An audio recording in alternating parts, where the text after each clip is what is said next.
Sociedad Colimense de Medicina de Emergencias, capítulo Colima. Hagamos que las cosas sucedan en el capítulo Nayarit. Hagamos que las cosas sucedan en la Sociedad Mexicana de Medicina de Emergencias.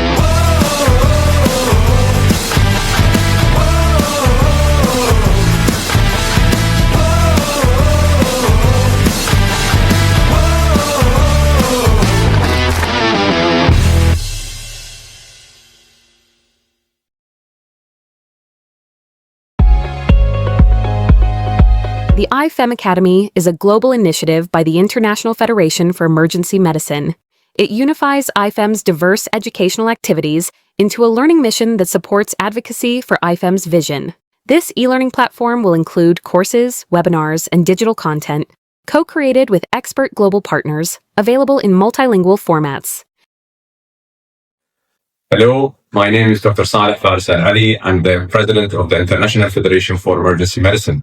We would like to bring you information on the IFEM Academy, an exciting development for educating professionals working in emergency care all over the world.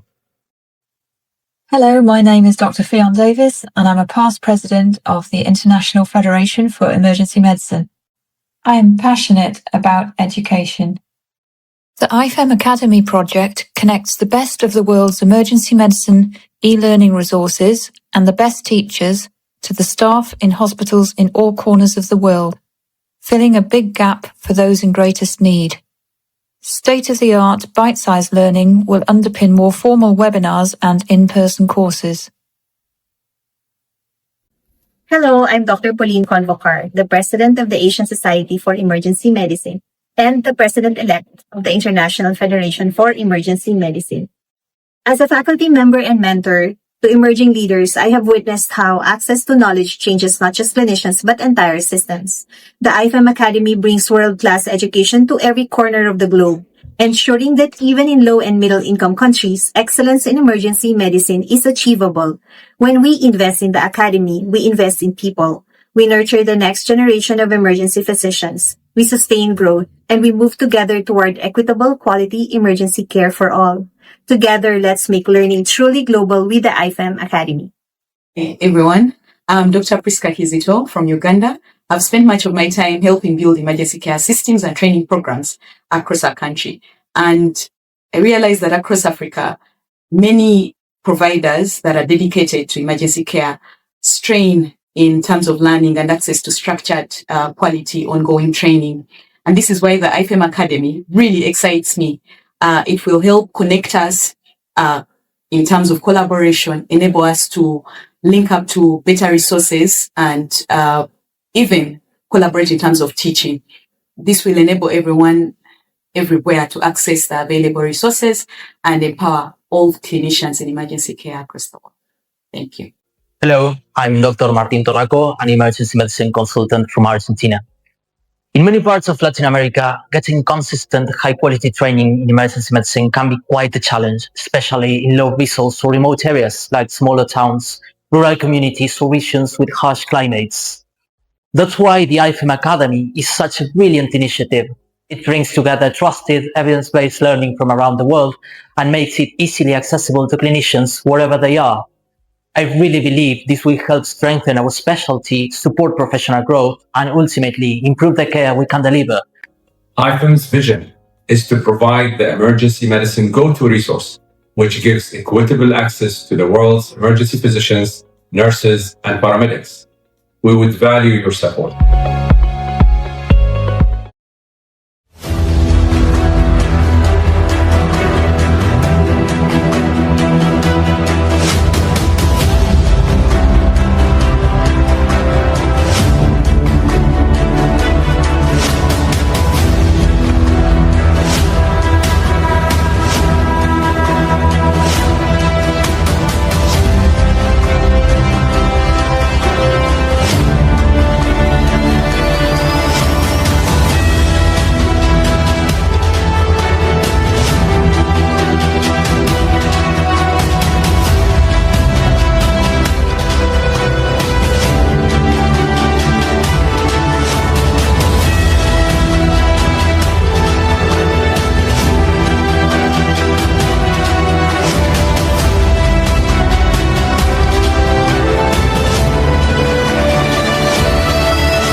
México.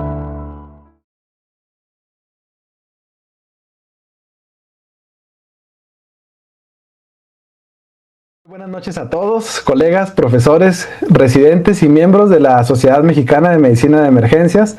Mi nombre es Jaime Iván Ruiz Cereceres, soy miembro del Comité de Profesores Titulares de la Sociedad Mexicana de Medicina de Emergencias y a nombre del presidente Dr. Gustavo López Orozco, es un honor darles a todos la bienvenida a esta sesión mensual académica en la que abordaremos un tema cada vez más frecuente, complejo y desafiante dentro de los servicios de urgencias. El adulto mayor en urgencias, misión imposible. Hablar del paciente geriátrico en la sala de emergencias implica enfrentarnos a uno de los mayores retos en la medicina moderna. Hoy vivimos una transición epidemiológica donde la población envejece de manera acelerada y con ello aumentan las consultas de pacientes con múltiples comorbilidades, polifarmacia, fragilidad, deterioro cognitivo y presentaciones clínicas atípicas que desafían constantemente el juicio clínico. Por ello, el día de hoy tenemos el privilegio de contar con un ponente ampliamente conocido por su experiencia, trayectoria académica y compromiso con la medicina de emergencias, quien nos guiará a través de los principales retos diagnósticos, terapéuticos y humanos que implica la atención del adulto mayor crítico en la sala de urgencias. Estoy seguro que esta sesión no solo fortalecerá nuestras herramientas clínicas, sino que también nos hará reflexionar sobre la necesidad de una medicina de urgencias más integral, más humana y más preparada para enfrentar esta nueva realidad. Sin más preámbulo, les pido que demos la más cordial bienvenida a nuestro ponente, el doctor Elliot Rodríguez Sánchez, médico especialista en medicina de urgencias, también miembro de la Sociedad Mexicana de Medicina de Emergencias y bueno, actualmente que se destaca como médico urgenciólogo en Michoacán.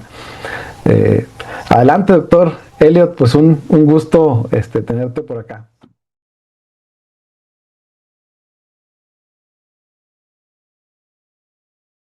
Muchísimas gracias, doctor Jaime. Agradecido con la Sociedad Mexicana de Medicina de Emergencias, con el comité organizador, todo el backstage de la sociedad que hace posible esto. Y bueno, quien los hace posible son todos los socios que confían día a día en el trabajo de nosotros. Y la idea, más que nada, agradezco mucho la oportunidad que me da la sociedad para seguir intentando sensibilizar sobre el adulto mayor. Lo has comentado. Mi pregunta es, hagan el recuento el día de hoy, cuando entran a su sala de emergencias o ahorita en la sala de emergencias y volteen a ver cuántos mayores de 60 años tenemos ahí ahora. Cuando yo me acuerdo que era estudiante y teníamos un poco más jóvenes y alguno o dos mayores. Inclusive va igual con el paciente oncológico. Antes veíamos raro un paciente oncológico y ahora vemos muchos oncológicos. Entonces, la migración de la medicina de emergencias, aparte de ser EBC, trauma, sepsis, etcétera, pues tiene un capítulo que creo que en nuestro país estamos en deuda con ello, que es nuestros adultos mayores. Y la pregunta que siempre le hago a los residentes es, ¿tú piensas que nunca vas a llegar a viejo? Y entonces me he enfocado en los últimos años de intentar mejorar la atención del paciente en la medicina de emergencias, del paciente adulto mayor. ¿Y qué me gustaría más que estar hablando de, no sé, síndrome de lisis tumoral en el anciano, el choque séptico en el anciano, manejo del estatus epiléptico en el anciano, ya ítems más específicos, pero tenemos que retomar las bases y literalmente el adulto mayor, al llegar al hospital a solicitar una consulta de urgencias, empieza la misión imposible. Y este es el adulto mayor que queremos ver, ¿no? Feliz, se ve contento, festejando, nuestro adulto mayor mexicano, y ahora que viene el mundial puede hacer una imagen perfecta, ¿no? Para darle la bienvenida, pero no es así. Y comentábamos, las salas de emergencias, en todos los congresos mundiales se sigue tomando el tema de que cada vez hay más gente, menos personal o el personal con burnout. Pero también se sigue hablando de que actualmente tenemos ya encima, porque es 2050, tenemos encima la inversión de la pirámide poblacional. En el 2030 ya vamos a ser más adultos mayores que jóvenes. Y entonces en el 2050 literalmente vamos a tener invertida la pirámide poblacional. Y ese es un reto demasiado grande, porque si algunos, la mayoría de los datos que nosotros tenemos son de países europeos y siguen ellos teniendo problemas para el manejo del adulto mayor, yo volteo a mi país y digo, ¿estamos haciendo algo? ¿Algo se está planificando? ¿Tenemos algo para intentar cambiar la estructura médica hospitalaria del adulto mayor? Y siempre lo hacemos desde casa. Digo, y un día me pregunté, ¿y cuándo tendré que modificar mi casa para cuando sea adulto mayor? ¿No? Menos áreas de obstrucción, manubrar puertas más grandes, dónde sujetarme. Y entonces no hemos empezado por casa. Y ese es el gran problema grande. Y entonces tenemos nosotros nuestro primer problema en el tema del manejo del paciente adulto mayor. Y nuestro problema principal es el triage. El adulto mayor llega y literalmente su misión imposible es enfrentar a este asesino, el triage. ¿Y por qué es asesino? Yo pongo siempre el ejemplo.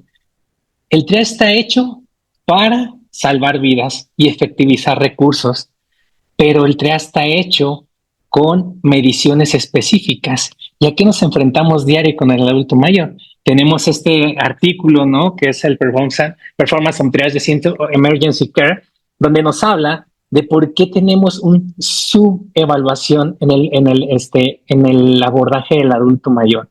Porque tenemos patologías frecuentes en ellos, una sepsis grave, una tromboembolia pulmonar, un infarto, un miocardio y estado de choque, pero realmente dan la sintomatología típica. Nuestro triage tiene unos parámetros establecidos, ¿no? Se clasifica en tensiones arteriales arriba de 120, 140, 160, la frecuencia mayor de 100 latidos por minuto, ¿sí? Y literalmente nos habla también de temperatura y de estado neurológico. Pero ¿qué pasa con nuestros adultos mayores? Y el tema es la primera tarea que creo que en ninguna facultad de medicina, no sé si ahorita, ojalá alguien me pueda decir en el chat en vivo, es tan clase de geriatría. Nos han enseñado la fisiología del adulto mayor, porque entonces literalmente el adulto mayor grita en silencio. Qué palabra, ¿no? Y claro que sí, porque pongamos un ejemplo de un paciente de 85 años que empezó con un cuadro, ¿no?, de vías respiratorias, es epocoso, fumador, y llega al servicio de emergencias. El paciente hipertenso, toma beta bloqueadores, etcétera. Él regularmente maneja sistólicas arriba de 150 y diastólicas arriba de 90. Llega al triage y le dicen, no, pues tiene 120-80, 30 menor que la basal que tiene, pero no está taquicárdico. Ah, bueno, ¿por qué? Pues toma beta bloqueador. O literalmente tiene menos receptores de catecolaminas y no va a dar. La otra va a decir, pues no tiene fiebre, el sistema inmunológico está deprimido en el adulto mayor. Y luego va a decir, pues satura entre 88 y 90, es normal para un paciente neumópata. Y entonces lo sacamos en verde a nuestra sala de espera, que tenemos el 200% de espera, y después nos corre la policía a decir que el paciente de afuera está en parada cardíaca. Y entonces cambia el triage. Entonces hablamos de que tenemos nuestros triage que tienen una sensibilidad y especificidad baja para el diagnóstico de la gravedad del adulto mayor. Y entonces hay un estudio en Estados Unidos en más de 100 servicios de urgencias donde hacen la evaluación del paciente y lo clasifican en verde, pero el 23.9% de ese paciente era un código amarillo o un código naranja. Entonces ese 23.9% nosotros no lo tenemos identificado adecuadamente. ¿Y qué han modificado ellos para intentar mejorar? Pues han intentado agregar alguna escala de fragilidad sumado al Manchester para que podamos nosotros tener un poco más de sensibilidad y poder pasar al paciente más rápido. Pero bueno, no se ha logrado adecuadamente. 23.9% en un país de primer mundo donde hay una subevaluación. ¿Pero qué pasa con eso?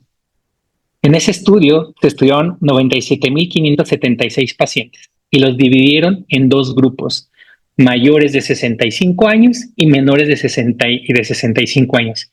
¿Y quién cree que entró más rápido al servicio de urgencias? El de menor de 65 años. ¿Por qué? Pues porque al final de cuentas, ellos sí dan taquicardia, dan fiebre, dan hipotensión, y el adulto mayor no. Entonces tenemos ese problema gravísimo en este tema. Y fíjense, equivale aquí más o menos un 30, 23 al 30% de diferencia. Y entonces de 97,576 pacientes que ingresaron al área de urgencias, solamente entró más rápido los menores de 65 años y tardaron 91 minutos, ¿no? 91 minutos de espera un adulto mayor contra 69 minutos de un joven. Y vamos a hablar de eso, de ese paciente, ¿no? De ese 23.3 de pacientes que fueron subregistrados, pues se ingresó de ese 23 un 87.8%. Y entonces esos pacientes tuvieron más días de estancia hospitalaria. Y bueno, es decir, ¿y qué tiene más días? Realmente estamos en una fase crítica en los sistemas de salud y en el sistema privado. Quien trabajamos en ambos lugares sabemos el costo día a día de un paciente en un hospital privado, en un hospital público. La diferencia es que en el público no nos enseñan el ticket, ni le cuidamos la cuenta al paciente, ni le pedimos el descuento al hospital. Entonces, más días de estancia hospitalaria es más costo al sistema de salud, pero agregado vamos a hablar. ¿Qué pasa con el adulto mayor con más días en el área de emergencia, en la hospitalización? Pues mayor mortalidad, según la literatura. Y bueno, de ese 23.3%, 2.3%, ¿no? Entraron como código rojo, mayores de 80 años, y hubo una mortalidad importante a las 24 horas. ¿No? 2.3% de ese grupo de 23% murieron a las 24 horas y eran mayores de 80 años de edad. Entonces, ¿a qué nos estamos enfrentando? Realmente la misión imposible en el puro triage está costando la vida de un paciente. Y bueno, dirán todos, bueno, pues tenemos lleno la sala de emergencia, etcétera, pero realmente no sabemos la historia y nunca nos va a pesar hasta que estemos del otro lado. Y bueno, de esos 23.3% pacientes que ingresaron subregistrados, pues la mortalidad de esos pacientes a 30 días fue del 19.1%, porque muchos de ellos estaban subregistrados, subregistrados en triage. ¿Qué es importante saber? La mayoría del paciente que llega con ese subescrutinio en el área de triage, la mayoría son complicaciones graves, patologías graves, Zika, TEP, sepsis, que si en el joven la mortalidad es alta, en adulto mayor es más. Y vamos a ver a qué más nos enfrentamos. Y bueno, el triage es la misión imposible y es el primer asesino con el que tiene que trabajar nuestro adulto mayor en la sala de emergencias. Pero ¿cómo lo podemos hacer? Esta hermosa cara dice, bueno, yo les doy el primer tip aquí o la primer perla en el adulto mayor es cualquier adulto mayor que ustedes vean con debilidad, alteración de su estado de alerta basal, hay que pasarlo. Más asociado al triage, ¿no? Y vamos a ver más adelante qué más podemos agregar. Pero la debilidad en el adulto mayor es igual a ingreso a la sala de emergencias. Y bueno, ¿qué ha hecho en el mundo? Pues claro, lo que comentábamos, hacer la escala de Manchester más la escala de fragilidad clínica del adulto mayor, que es fácil y lo vamos a ver más adelante. ¿Y qué creen? Pues ya pasó el triage, ya el paciente ingresó a la sala de emergencias y bueno, y tú le dices, ¿le va a ir bien ya en la sala de emergencias? La familia dice, bueno, ya aquí lo tuvimos, se nos puso mal, ya lo pasaron a sala de emergencias. Y bueno, les voy a contar una historia grave. Pasar una noche en el departamento de emergencias está asociado con un aumento de la mortalidad y morbilidad en el hospital entre los pacientes mayores. Es un estudio, ¿no? De pasar la noche, la noche en el área de emergencias, y es un estudio del 2023 y es hecho en países europeos. Este estudio dice, bueno, ¿es en serio? Entonces, si lo ves en países de primer mundo que tienen un control un poquito más estricto y están más familiarizados con el adulto mayor, ¿qué esperamos? Y bueno, 1,598 pacientes mayores de 75 años, 97 salas de emergencias en Francia. Entonces, el paciente ingresa y les voy a decir cuáles son los resultados. ¿Cuáles eran los objetivos del estudio?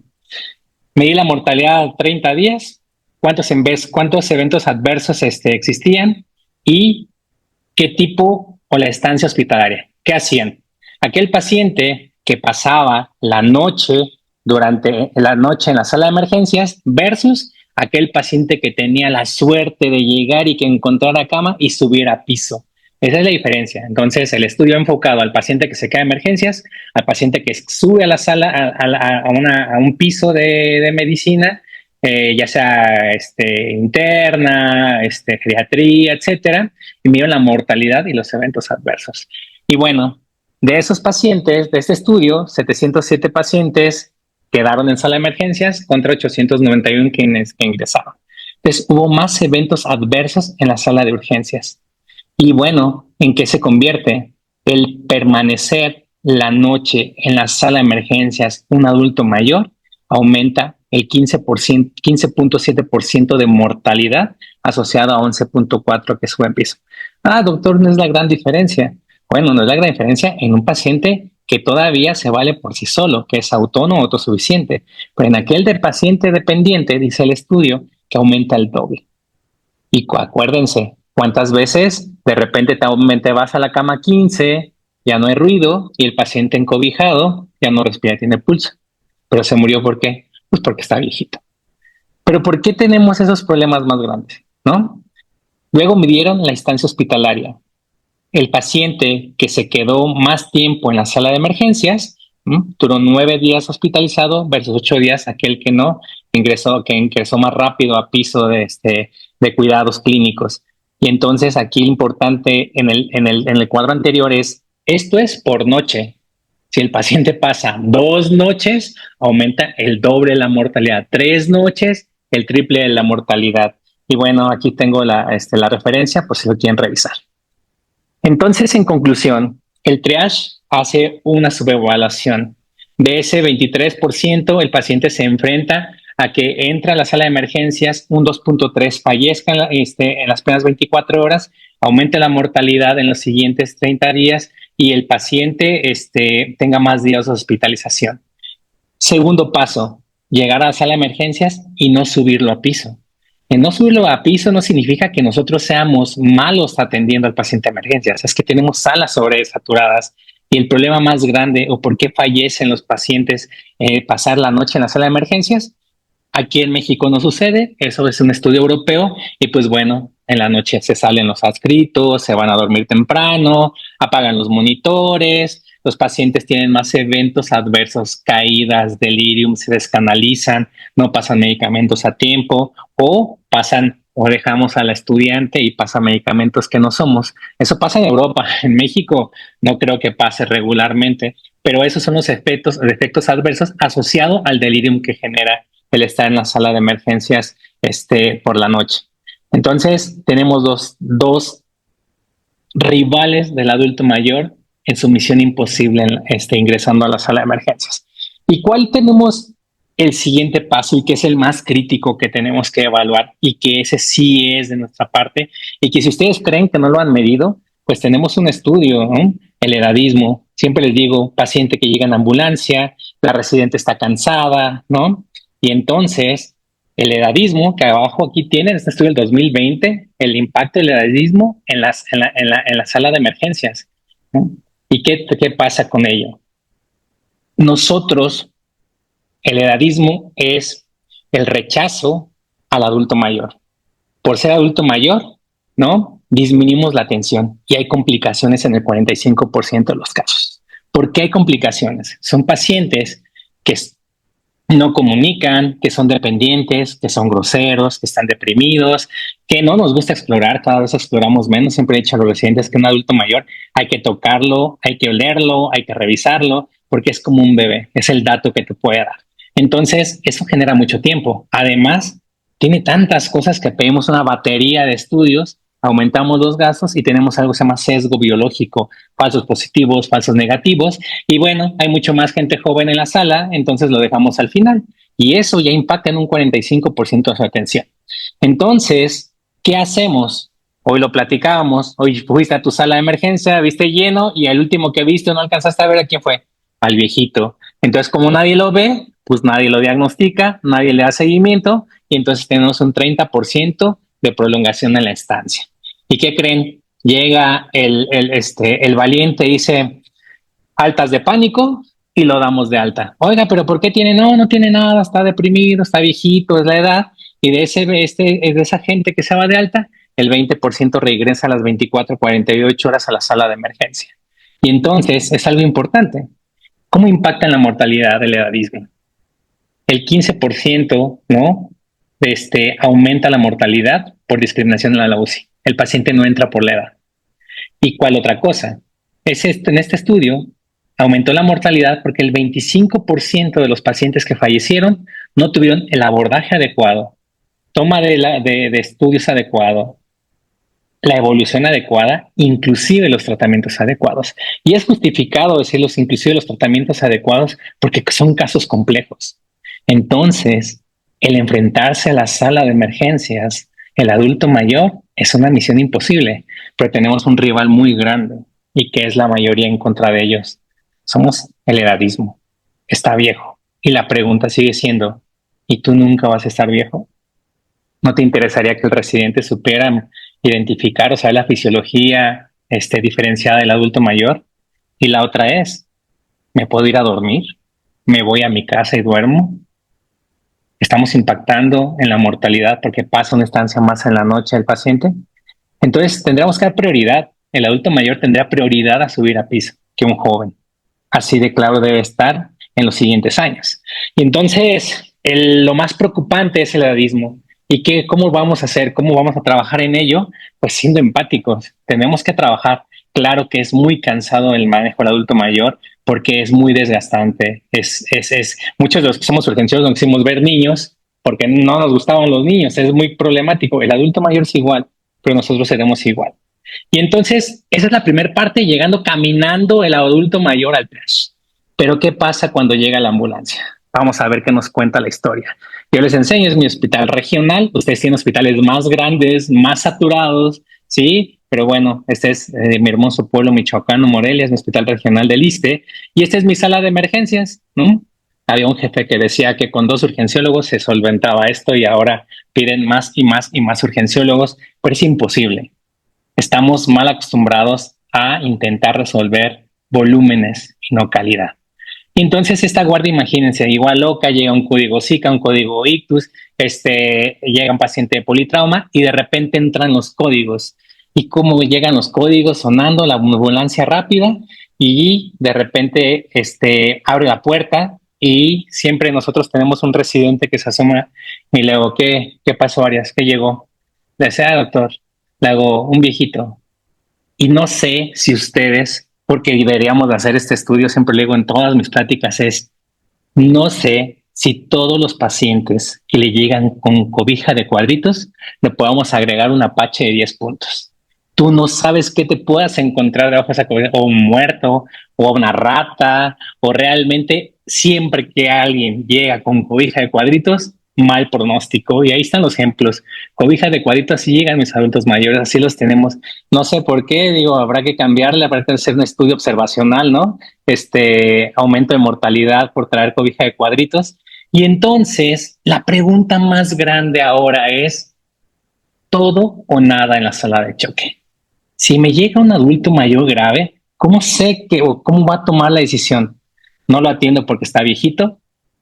¿O le doy todo, aunque me consuman los recursos y a lo mejor le quito a un joven esa oportunidad? Es una decisión súper compleja, una decisión difícil en la sala de emergencias y que tenemos que tomar todo día a día. Y bueno, que me dice, ¿qué traes, Arias? Le digo, bueno, doctor, paciente masculino de 78 años, tiene antecedente de diabetes mellitus y bueno, tuvo una fractura hace 2 semanas y estaba en rehabilitación, ¿no? Entonces le dicen que tiene melena 72 horas. Y entonces, signos vitales, el monitor rápido, TEA 70-40, frecuencia de 140, frecuencia respiratoria de 30, glucosa de 400 y anuria 24 horas. Imagínense para que un adulto mayor te dé esos datos. Literalmente es porque ya se está yendo, se está cayendo.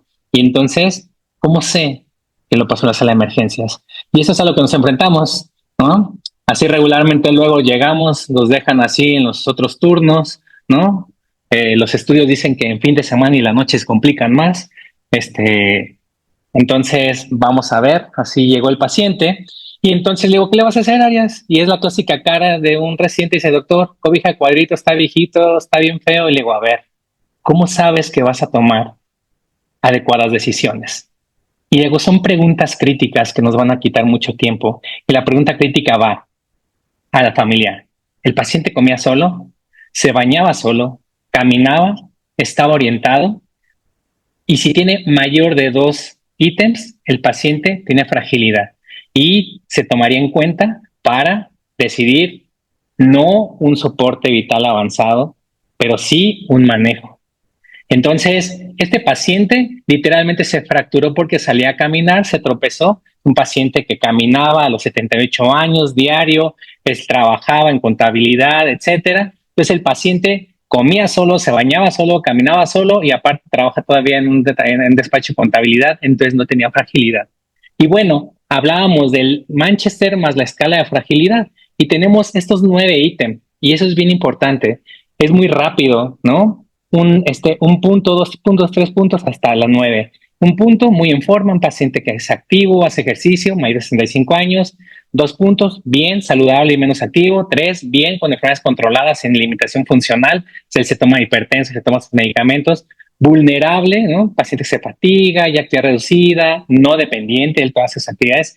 5, ligeramente frágil, ¿sí? Y ayuda en tareas complejas. 6, moderadamente frágil, ya le ayudamos con bañarlo, vestirlo y subir las escaleras. 7, gravemente frágil y dependiente. Y 8, muy gravemente frágil, ¿sí? Y 9, terminal. Entonces, el punto clave aquí es, si yo tengo un CFS o una escala de fragilidad clínica menor de 5, si el paciente y el familiar en consenso están de acuerdo, es un paciente que le podemos dar un soporte vital avanzado. Y entonces vamos por todo. ¿Y por qué les pongo esta gráfica? Porque si nosotros vean, la mortalidad todavía es baja, 25 a 30%, pero si vamos avanzando se doblega hasta tener una mortalidad muy alta. Entonces decidimos darle todo. El doctor Arias se puso en modo activo y de repente rápido, laboratorios, vemos la placa, el electro, pues tiene una taquicardia. Y bien importante, dame la gasometría, vean ese pH, vean ese lactato, que muchos dicen, doctor, el lactato es importante. Y el bicarbonato. Pero bueno, adulto mayor, así está grave el paciente. Y vean la hemoglobina, 4.5. ¿Y qué pasó? Simplemente es que es el riesgo de un paciente pues operado de cadera, que le dan su medicamento, que le dan su anticoagulante, y pues sangró. Y pues duró 3-4 días, fue al médico y le hablaba a su traumatólogo y le dijo que era normal, que nada más le bajara la mitad de la dosis y se tomara omeprazol, y pues llegó así el paciente. Entonces le dimos todo el soporte. No simplemente es adulto mayor, no merecía nada. Le dimos todo el soporte vital avanzado. Nosotros estamos intentando trabajar el PBM, ¿no? Menos hemoderivados, pero en este caso ocupaba de hemoderivados, y literalmente empezamos a hacer la evaluación. Y la evaluación integral es focus. Tenemos que trabajar con focus. Y inclusive en el paciente adulto mayor crítico hay muchas variabilidades, ¿no? Tenemos hipertensión pulmonar, tenemos rigidez de arterias, etcétera. Pero vean, esa vena se colapsaba completamente y entonces lo fuimos y se lo presentamos al médico endoscopista, y lo primero que me dijo, Elliot, ya está viejito. Le digo, doctor, es un paciente que es contador, que camina, etcétera. Y dice, pues si tú vienes y lo cuidas aquí, si se mueres el certificado, mételo. Pues literalmente me lo metimos con el doctor, empezamos a reanimarlo, guiado, ¿no? Ultrasonido, los líquidos, pues hay que ser muy guiado, muy controlado, y hay que saber hasta dónde llegar. Y pues el paciente nos dio luz. Clínicamente empezó a orinar, vea nuestro Mutin score, literalmente mejoró, ¿no? Y después, vea en menos de 6 horas, nuestro lactato se fue a más de la mitad, mejoramos el bicarbonato, y el paciente estaba en la pelea, en la sala de emergencias. Y bueno, hacemos nuestra reevaluación en la sala de choque, y entonces ahora sí, hay que ver qué tipo de escalas va a valorar, ¿no? Un sofá de 11 puntos, mortal de más del 40%, Apache 2, mortal de 25, mortal del 60 al 80%, ya no lo aceptaría en la UCI, pero aquí sí tenemos que hacer sofá o Apache y tener que medir la escala de fragilidad. Hay un artículo que se llama VIP, que es Very Old People, y NUCI hay. Entonces tenía el paciente te habla que si tiene más de 5 puntos de escala de fragilidad y un Apache alto, es un paciente que tiene muy alta mortalidad. Entonces no es meritorio de UCI, pero si tiene menos de 5 o de 5 hacia abajo, entonces el paciente tiene criterios para entrar. Entonces le digo, Arias, a presentar al paciente a la terapia intensiva. Ya le resolvimos todo lo que tenemos que hacer y esa es la cara que siempre hace un residente cuando va, o hacíamos todos los residentes cuando íbamos a la terapia intensiva a intentar meter y le va a decir, doctor, es un viejito, me van a batear. Y otro viejito me va a decir que no. Y entonces le comenté, ¿y usted nunca va a ser viejo? Entonces el paciente me dice, bueno, platico con la familiar, vamos a ver qué decides y lo metemos a terapia intensiva. Y el mensaje aquí es que el SOFA y Apache fueron hechos para jóvenes, no fue hecho para una fisiología de un adulto mayor. Entonces tenemos que tener ese feeling y esa empatía que las escalas que estamos midiendo son para fisiología de menos de 60 años, ¿no? Entonces agreguen su CFS para intentar ingresarlo a la sala de UCI. Entonces el mensaje es, la fragilidad es igual a la fisiología real del paciente, no es la edad la que nos va a limitar. Entonces no podemos negar una unidad de cuidados intensivos por la edad. ¿Y qué pasa cuando ingresamos? Sí tenemos que ser muy fríos en ese momento. ¿Por qué? Porque entonces tenemos 3 ítems muy importantes. Si el paciente aumenta las fallas sistémicas, hay que limitar el soporte. Si no mejoría, replanteamos metas y la otra es no encarnizamiento terapéutico. Y eso va mucho para los que trabajamos en las unidades de cuidados intensivos privadas, ¿no? A veces tenemos pacientes que ni siquiera tenían que entrar, pero por cuestiones económicas, ahí lo tenemos. Entonces, tenemos que tener esta muy clara idea. Más fallas, se limita. No vemos que avance este estático, reestructuramos o planteamos metas y si es viable seguimos y si no limitamos. Y la otra es no más encarnizamiento terapéutico. ¿Y qué pasa? Este es el punto más grande que quiero decirles. Nosotros hicimos todo, urgencias, la terapia, pero ¿qué pasa post-UCI? Muchos de nosotros les damos seguimientos post-terapia intensiva, regularmente casi no lo hacemos, pero la mortalidad de estos pacientes es de un 20% post-UCI y el reingreso a 90 días es del 40%. Solo el 50% recuperan funcionalidad. Pero esto depende de qué, de algo bien importante. Soporte familiar y rehabilitación. Soporte menor de mortalidad. El soporte familiar disminuye la mortalidad un 15% y la rehabilitación disminuye el deterioro funcional un 30% asociado a la nutrición. ¿Quién de nuestros hospitales públicos rehabilita desde UCI? Le da seguimiento en piso. La nutrióloga está ahí para que este paciente no sea de esta escala de 20% que mueren post-UCI o que reingresan los 90 días con una alta mortalidad. Este es donde debemos. Si yo les digo cuánto cuesta un día una sala de choque y un día en terapia intensiva, estamos hablando de $5,000 por día. Aproximadamente que estamos hablando, póngale 50,000, 60,000 pesos en un hospital privado. Para que no le demos este soporte, entonces en nuestro sistema de salud literalmente estamos tirando el dinero. Porque nadie ha hecho un replanteamiento de la nutrición y del soporte de rehabilitación. Y lo aprendimos en COVID. Pero esto es para mejorar el adulto mayor. Entonces, nadie nos preguntamos esto. Segundo escenario, paciente a sala de choque, 99 años, EPOC, diabetes mellitus tipo 2, gastrostomía, sarcopenia, dependencia total. No come solo, no se baña solo, no caminaba solo, no está orientado, es un paciente con fragilidad. El doctor Arias me dice, listo doctor, no hay que hacerle nada. ¿Le hago nada? Le hago sí, no hay que hacerle nada. Doctor, ¿cómo no le vamos a hacer nada? Usted no ha hablado de los adultos mayores. Le hago sí, claro. Esa es tu cara, no le vas a hacer nada. Pero ¿cómo lo vamos a dejar así? Nada de dolor, nada de ansiedad, nada de soledad.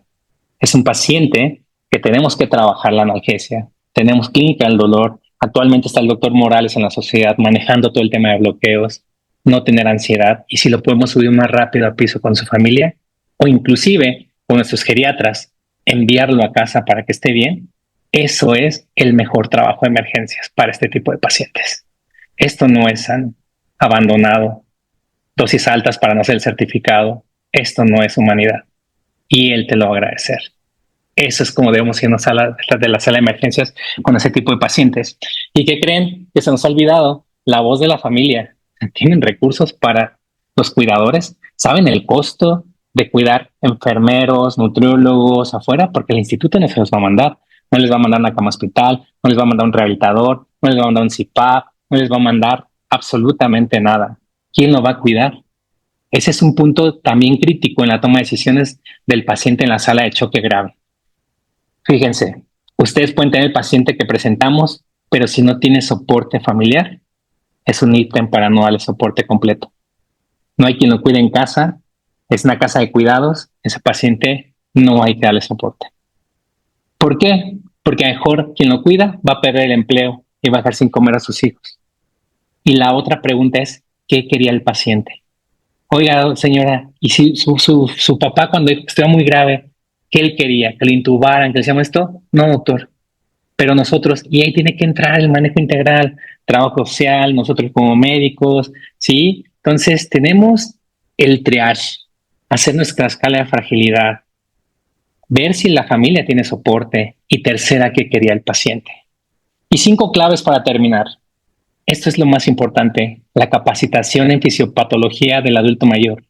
Por eso hay aminas altas, porque sus arterias así lo piden, pero hay que saber hasta cuándo. Aumentó el lactato, no orinó, momento de tener. Infraestructura en urgencias geriátricas.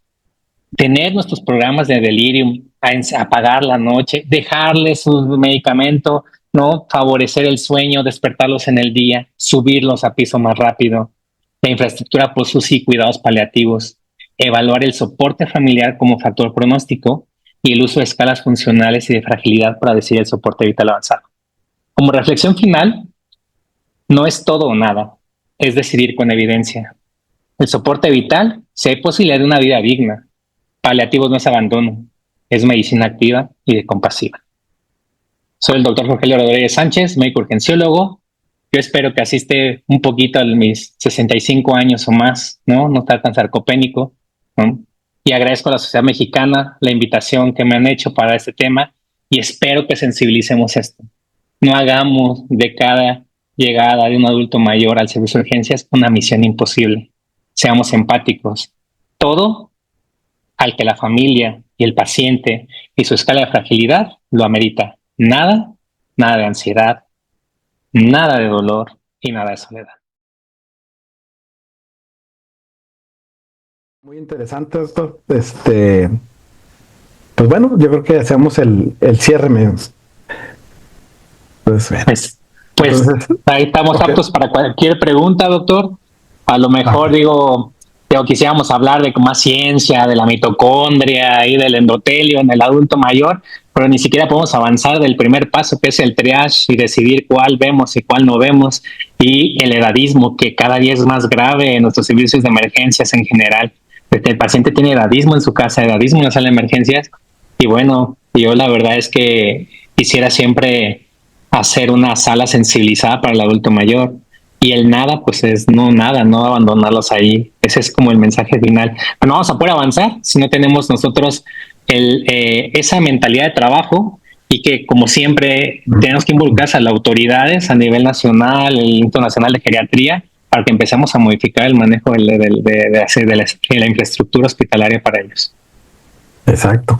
No, definitivamente el tema que hoy se abordó pues nos recuerda que el adulto mayor representa uno de los escenarios más complejos, ¿verdad?, dentro de los servicios de urgencias, y no solo por la dificultad diagnóstica y terapéutica que nos implica, sino porque también nos enfrenta diariamente al reto de tomar decisiones que tienen que ser rápidas, precisas, pero sobre todo, como lo comentó doctor, profundamente humanas. Muchísimas gracias a la sociedad, al doctor Gustavo López.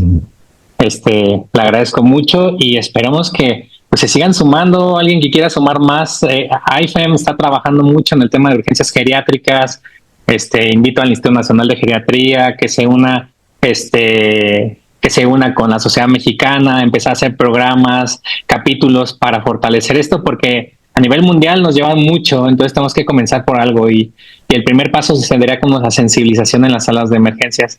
Muchas gracias, Doc. Muy bien, pues a nombre de la Sociedad Mexicana de Medicina de Emergencias queremos agradecer profundamente la participación de todos ustedes en esta sesión académica.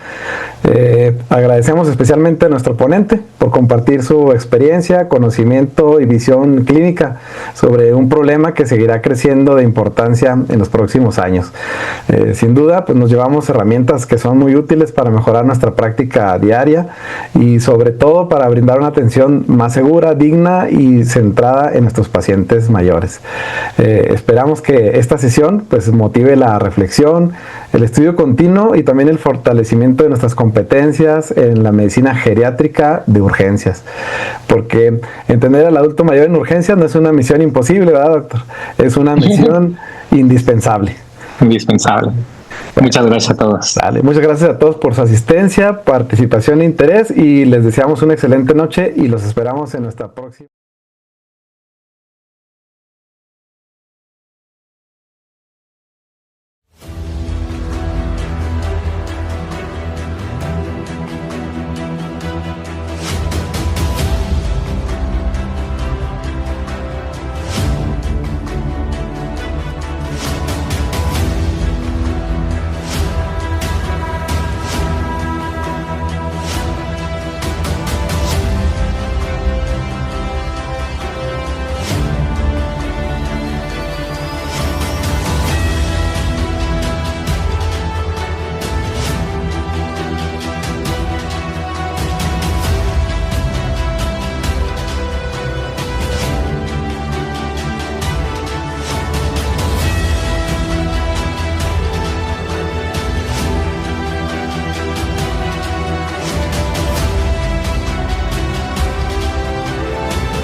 Michoacán, el alma de México. The IFEM Academy is a global initiative by the International Federation for Emergency Medicine. It unifies IFEM's diverse educational activities into a learning mission that supports advocacy for IFEM's vision. This e-learning platform will include courses, webinars, and digital content, co-created with expert global partners, available in multilingual formats. Hello, my name is Dr. Saleh Farsar Ali. I'm the president of the International Federation for Emergency Medicine. We would like to bring you information on the IFEM Academy, an exciting development for educating professionals working in emergency care all over the world. Hello, my name is Dr. Fionn Davis, and I'm a past president of the International Federation for Emergency Medicine. I am passionate about education. The IFEM Academy project connects the best of the world's emergency medicine e-learning resources and the best teachers to the staff in hospitals in all corners of the world, filling a big gap for those in greatest need. State-of-the-art bite-sized learning will underpin more formal webinars and in-person courses. Hello, I'm Dr. Pauline Convocar, the president of the Asian Society for Emergency Medicine and the president-elect of the International Federation for Emergency Medicine. As a faculty member and mentor to emerging leaders, I have witnessed how access to knowledge changes not just clinicians but entire systems. The IFEM Academy brings world-class education to every corner of the globe, ensuring that even in low and middle-income countries, excellence in emergency medicine is achievable. When we invest in the academy, we invest in people. We nurture the next generation of emergency physicians. We sustain growth, and we move together toward equitable quality emergency care for all. Together, let's make learning truly global with the IFEM Academy. Hey everyone, I'm Dr. Priska Kizito from Uganda. I've spent much of my time helping build emergency care systems and training programs across our country. And I realized that across Africa, many providers that are dedicated to emergency care strain in terms of learning and access to structured, quality, ongoing training. And this is why the IFEM Academy really excites me. It will help connect us in terms of collaboration, enable us to link up to better resources and even collaborate in terms of teaching. This will enable everyone everywhere to access the available resources and empower all clinicians in emergency care across the world. Thank you. Hello, I'm Dr. Martin Torraco, an emergency medicine consultant from Argentina. In many parts of Latin America, getting consistent, high-quality training in emergency medicine can be quite a challenge, especially in low-resource or remote areas like smaller towns, rural communities, or regions with harsh climates. That's why the IFEM Academy is such a brilliant initiative. It brings together trusted, evidence-based learning from around the world and makes it easily accessible to clinicians wherever they are. I really believe this will help strengthen our specialty, support professional growth, and ultimately improve the care we can deliver. IFEM's vision is to provide the emergency medicine go-to resource, which gives equitable access to the world's emergency physicians, nurses, and paramedics. We would value your support.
Hagamos que las cosas sucedan en la Sociedad Colimense de Medicina de Emergencia, capítulo Colima. Hagamos que las cosas sucedan en el capítulo Nayarit. Hagamos que las cosas sucedan en la Sociedad Mexicana de Medicina de Emergencia.